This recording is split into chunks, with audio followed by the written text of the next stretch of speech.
Welcome to this week's 411 on Tech News. Don't forget to like, favorite, and subscribe. We're going to get into it right after this.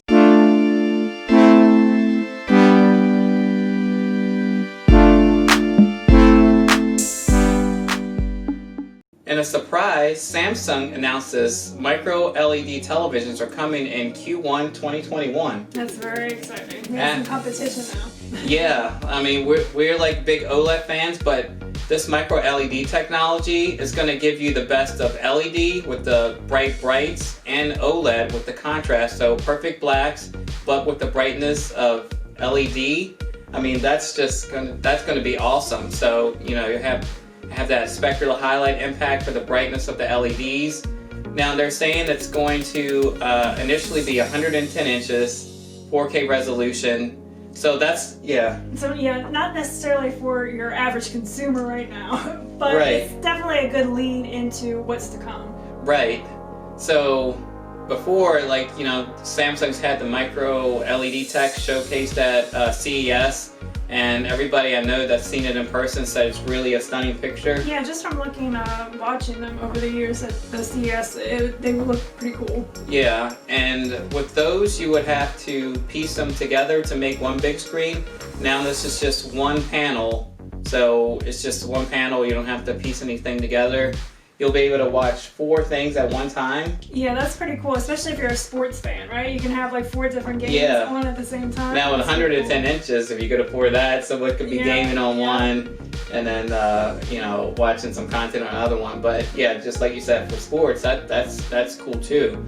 Now the micro LED, you won't have to worry about the burn-in like OLED, and you won't have to worry about the OLED pixel decaying over time with the micro LED. So this could be something for LG to look out for if this takes off and it gets into consumer sizes like 75, 65, and 55 inches. This could be our next TV possibly. So it's just like really exciting. You know, the 4K resolution, maybe in time they'll have an 8K resolution because that seems to be the next big thing, but there's barely any 4K content, like for, you know, there's streaming options, but there's no like television, and 8K is even further off. So this is pretty exciting if we can get, you know, this next premium TV technology. Yeah, if you can get OLED quality without having to worry about the burn-in. And the brightness of LED. And you have the brightness of LED. Yeah. That's definitely something to be excited for. Yeah, so we're excited. Yeah, so that was a surprise announcement. I mean, I've been kind of thinking, well, what's the next thing going to be after OLED? Is it going to be like the mini LED? And we heard about this micro LED, and we were wondering when that's going to come out. So now there's finally a consumer version, and then hopefully the more affordable ones will be coming out. There's definitely going to be Samsung's premium technology, so it's going to be their higher end stuff, but I mean, it's still going to, you know, it'll be like probably like OLED prices were like $2,500 for like a 65-inch size or something like that. Yeah, I'll be interested to see if Samsung can do what LG did with OLEDs. Yeah, so really excited to see this technology come out, and that's something you guys want to be looking out for. Alright, next up, something we're both also very excited for. Apple dropped their new Airpods Max. So that's definitely exciting. Their first over-the-ear. Yeah, we were really looking at that for a while. It's been rumored to be coming out, and now it's finally here. Yeah. Oh, no, we're definitely not Apple, what would you say? Fanboys or fanboys. Yeah, we're definitely not fanboys. But I am excited about this. I mean, the design looks really good, which is Apple is usually known for their design. Yeah. The price, though, is expensive. Yeah, but that's typically with a lot of Apple products, their laptops or desktops. Pay for that Apple Premium. Yeah, so you're looking at $549, so basically almost $600. Yeah. After taxes, you know. And everybody's been saying, you know, that's PlayStation 5 money. Yeah, PlayStation 5 money, so, Xbox money, Xbox whatever. Series X money. But, you know, it's something to look forward to. I mean, if they can meet or exceed like the Sonys. Yeah, the Sony WH-1000 and the Bose. And the Bose. Yeah. Yeah, if they can, especially with noise canceling. Yeah. Like so far from what we've heard in early impressions and reviews reviews of it, it sounds like it might be. Yeah, it's supposed to be pretty good. They have 2 H1 chips, so it's H1 chip per ear cup.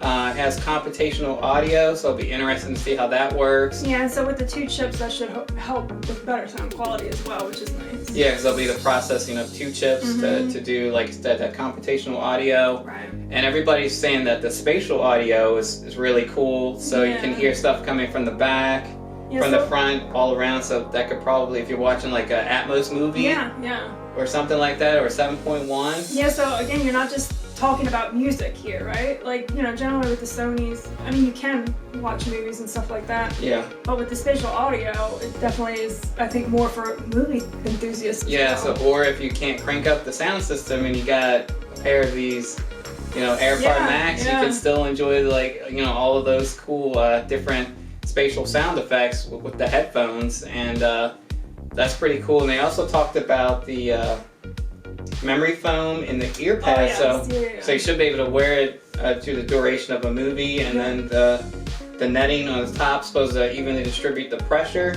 So, you know, you could probably get some quality media consumption done with these bad boys on. Yeah, and you can also replace the ear cups as well. I think it's like $69. $69, yeah, $69. For again, it's a premium experience. But it's nice that you have that option, right? Because I do hear that it is good to change. Yeah, because maybe if you can't wash them, it might get gross or something. You can replace. It's not like it's good something you're gonna have to replace in like 3 months, but you know, down the line, you might have to replace it. And I also am hearing that the transparency is good, so you want to hear the outside world while you're still listening to something.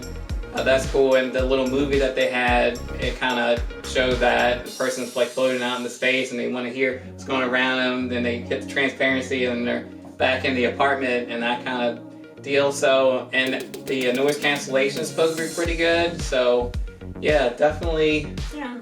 Apple said one more thing, and one more thing, and now we have one more thing. There's also announced this week Apple's roadmap for their next chips. So we saw the M1 come out, you know, and it's an ARM-based processor, and Apple's making their own silicon, and there was definitely some impressive processing power. Is able to run the Windows faster than the Surface Pro X.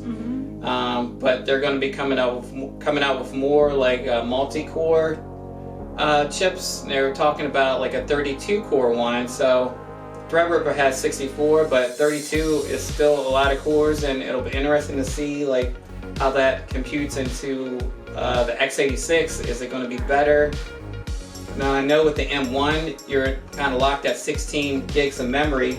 I wonder with these chips that they're probably going to be putting in the next Mac Pros, the desktops, and the iMacs, can you add your own memory?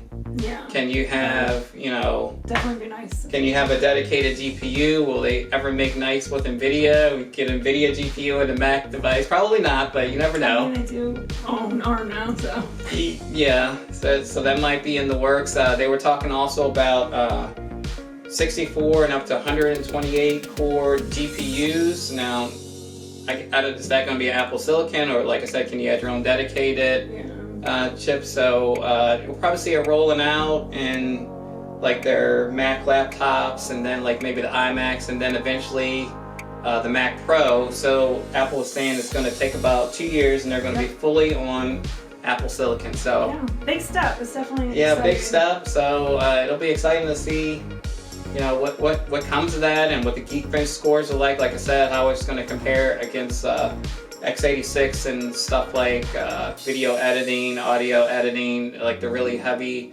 multi-threaded tasks that different programs will need. And you know, I'm pretty sure that, you know, Apple at Cupertino, they're hard at work in that lab that we see in some of the videos, making their own silicon. So pretty exciting.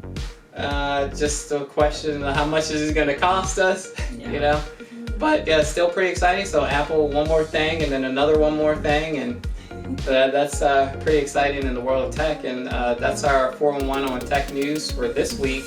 And we'll see you guys in the next one. And don't forget, as always, to like, favorite, and to subscribe for more content like this. And we'll see you guys in the next one.